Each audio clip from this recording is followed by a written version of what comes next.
யோ கானா கண்டிப்பாக கப் எடுத்துகிட்டு போப்பா. ஏன்னா கானா வினோத்துக்கு விழுவுற ஓட்டெல்லாம் தடுக்கவே முடியல. அது வேறு லெவலில் விழுந்துட்டுருக்கு. அப்போ பல வகையான மக்கள் வந்து அதை ரசிச்சுக்கிட்டு இருக்காங்க. ஏன்னா இந்த சீனில் சொல்லுவார், என் மேலே மட்டும் இதை அடிச்சிருந்த கடுப்பாக இருப்பேன் அப்படின்ட்டு போவார்ல. இது பாருங்களேன், இந்த காட்சியை பார்க்கும்போது எல்லாருடைய மனநிலையும் கானா வினோத்தினுடைய ஃபேஸ் தாங்க இப்போ இதில் இந்த நிகழ்வில் இருந்தது.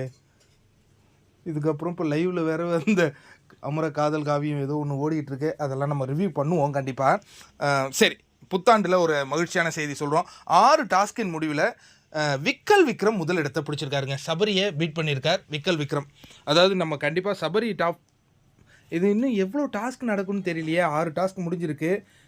இவன் 7ல் முடிக்கிறான்ல இல்லை 8ல் முடிக்கிறானா? இவர் வேறு விஜய் சேதுபதியின் செல்ல குழந்தை விக்கல் விக்ரம். ஒருவேளை 6 டாஸ்க்லேயே முடிச்சு விக்கல் விக்ரம் தான் இப்போ பாயிண்ட்ஸ் டேபிளில் நம்பர் 1ல் இருக்கார். அதோடு முடித்தா கூட ஒன்றும் பண்ண முடியாது. ஏன்னா எவ்வளோ டாஸ்க்னு யாருக்கு தெரியும்? ஏன்னா சில சீசனில் வந்து 7 டாஸ்க் நடந்திருக்கு, சில சீசனில் 5 டாஸ்க் நடந்திருக்கு. இப்போ இந்த சீசனில் இப்போ 6 டாஸ்க் நடந்திருக்கு. அதுக்கு அடுத்தது நியூ இயர் செலிப்ரேஷன் வேறு லெவலில் நடந்திருக்கு. அங்கேயும் நம்ம கம்மு பார்வதி ஒரே டேபிள். அதெல்லாம் சரி சரி போட்டோம். சின்ன சிறுசுகள் அவங்க இது புத்தாண்டை கொண்டாடினார்கள். புத்தாண்டிலேருந்து புது ஆனால் எனக்கு சாண்ட்ராவை நினச்சாதாங்க பாவமாக இருக்குது. ஒரு அரண் போல் நின்று ஒரு தங்கச்சி மாதிரி உண்மையாலே பாதுகாத்தாங்க. அதாவது நிறைய பேர் நீங்கள் சொன்னீங்கல்ல, நான் உள்ளே இருந்தால் இதை சொல்லியிருப்பேன், இதை செஞ்சுருப்பேன், இதை நான் பாதுகாத்திருப்பேன்னு. அந்த மாதிரி இருந்து பாதுகாத்தவங்க தான் சாண்ட்ரா. அவங்களால முடிஞ்சதாக தான் அவங்களால பண்ண முடியும். நாங்க காதலில் மட்டும் நம்ம போய் விளையாடவே கூடாதுங்க. நம்மளை ஒதுக்கிடுவானுங்க.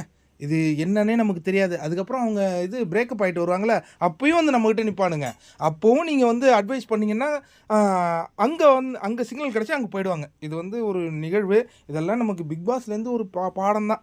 சரி விக்கல், என்னப்பா லீடிங்கில் போயிட்ட, உனக்கு புத்தாண்டு பரிசு. விக்கல் ஸ்ட்ரீம் இப்போயாவது ஒரு நல்ல வீடியோ அண்ணனுக்கு போட்டு விடுங்கப்பா.